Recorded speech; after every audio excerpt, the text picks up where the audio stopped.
The way LA Knight is booked in WWE is absolutely depressing, man. It's really a shame.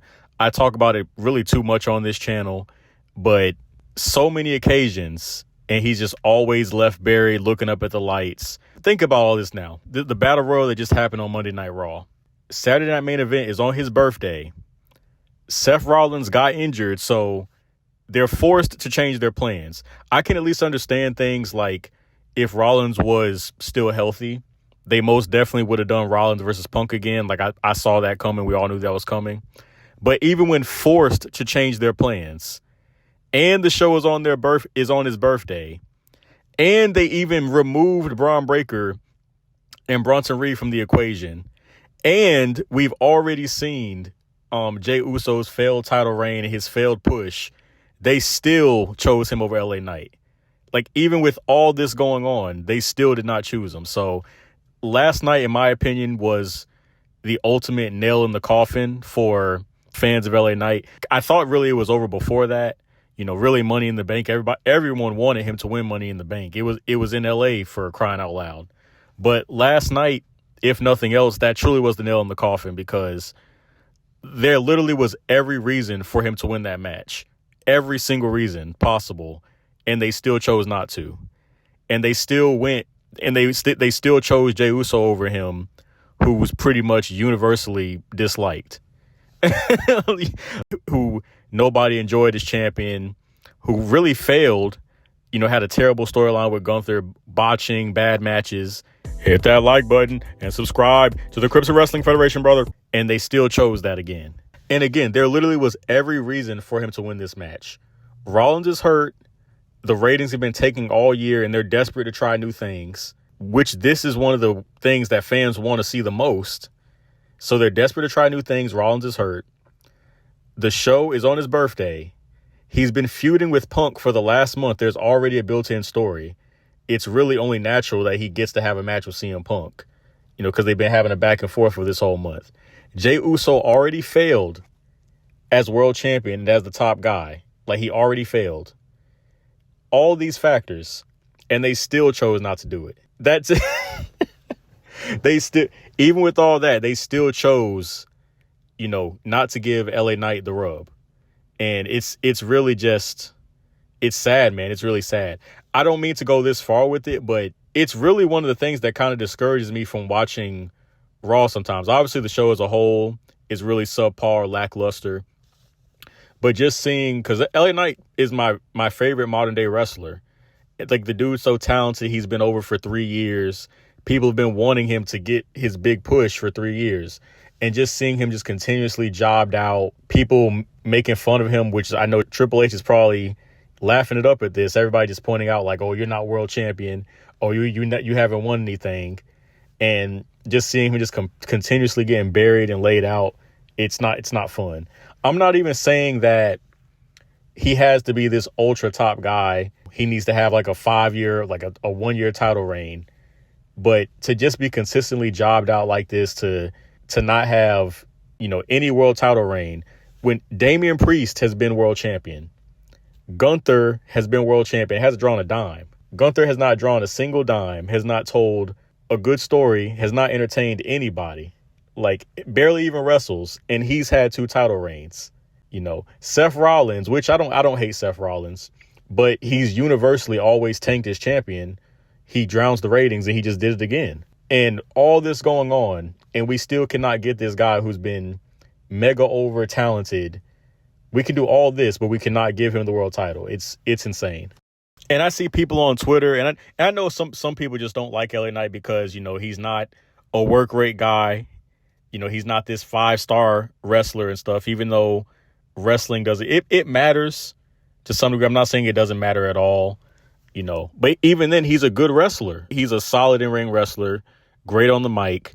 But people on Twitter will be like, oh, well, why are you complaining? He's in the main event all the time. He's always in there with the main eventers, and he gets jobbed out all the time. It's really, at this point, it's not just that he's not world champion. He's booked practically like a jobber. It's not even that he's not world champion. He's practically booked like a jobber. The man lost to Jeff Cobb. He lost to Jeff Cobb.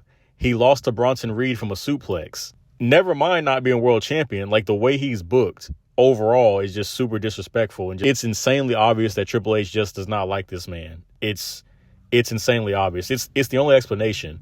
And I think he just gets off on trolling LA Knight fans, because I feel like during Money in the Bank, before that match started, you had Pat McAfee playing with the action figures, and he had LA Knight win with the action figure. That was meant to troll LA Knight fans.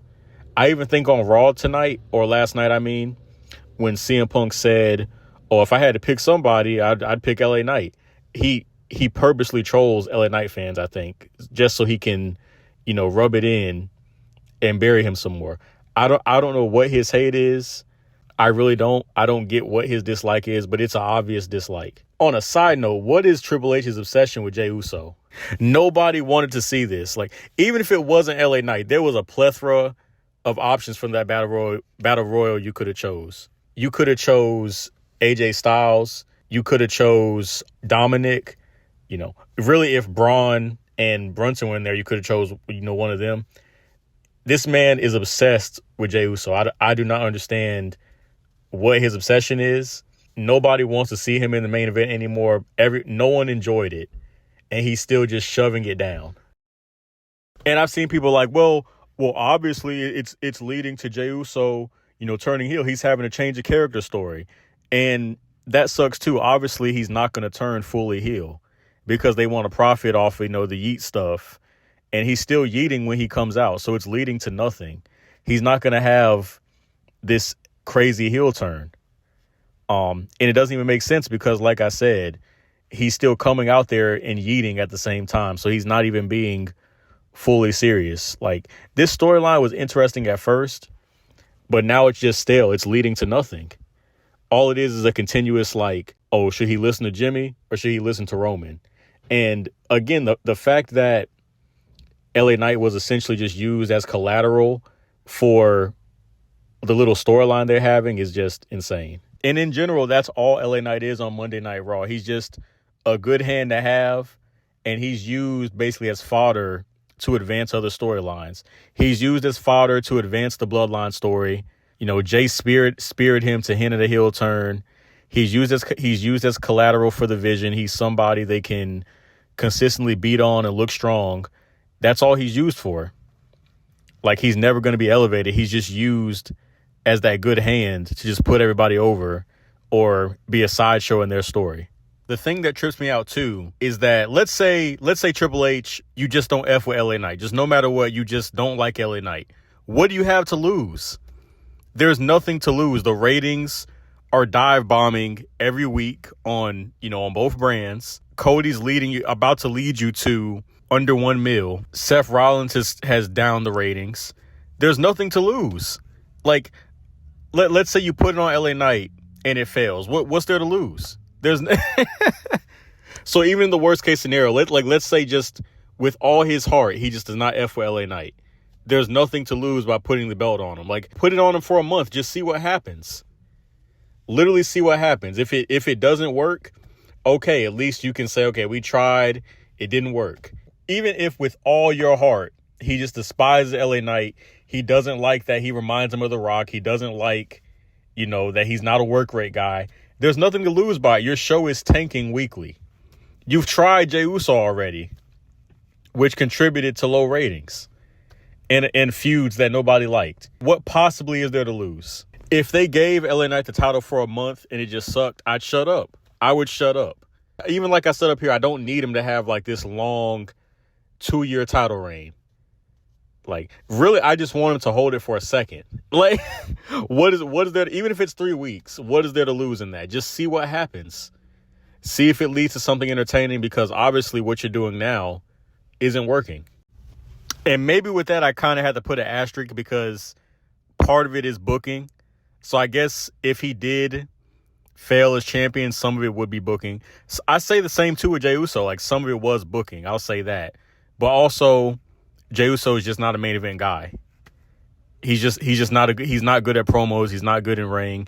He's a tag team wrestler. So with Jey Uso, you could obviously tell that it was a talent issue.